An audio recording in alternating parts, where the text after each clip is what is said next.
বাচ্চাকে চেষ্টা করবেন সব সময় এমন সুতির একটা বস্ত্র পরাতে যেটা একটু মোটা হলেও খুব বেশি মোটা নয়। মানে যেই বস্ত্রটা আপনারা হয়তো গরমকালেও পরিয়ে থাকেন, ফুল হাতা এটা হতে হবে। সেই রকম যেটা আমরা গরমকালে এসিতে পরে আরাম পাই, এরকম ধরনের অনেক জামা আপনারা বুঝতেই পারবেন দেখে, সেই জামাটা প্রথমে পরাবেন।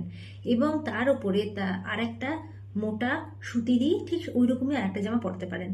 তারপরে যদি আপনার বাড়িতে মনে হয় যে না, আপনার বাড়ি হয়তো একতলায় বা রোদ অতটা ঢোকে না, একটুখানি হয়তো স্যাঁতস্যাঁতে পরিবেশ, সেক্ষেত্রে আপনি তার উপরে একটা হাফ হাতা বা খুব মোটা নয় এমন ফুল হাতা সোয়েটার পরাবেন। 3টে লেয়ারে অবশ্যই চেষ্টা করবেন পরাতে।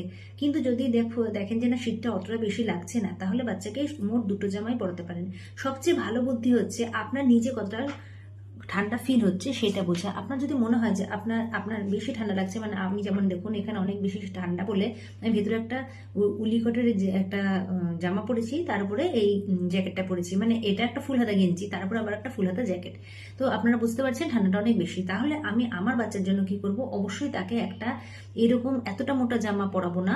কারণ হচ্ছে ওদের খুব বেশি ঘামের প্রবণতা থাকে। আমরা একটা নর্মাল সুতির জামা পরিয়ে তারপর একটা মোটা জ্যাকেট পরাবো, এবং বাচ্চাকে মোজা জুতো অবশ্যই মাথায় মাঙ্কি ক্যাপ পরাবো।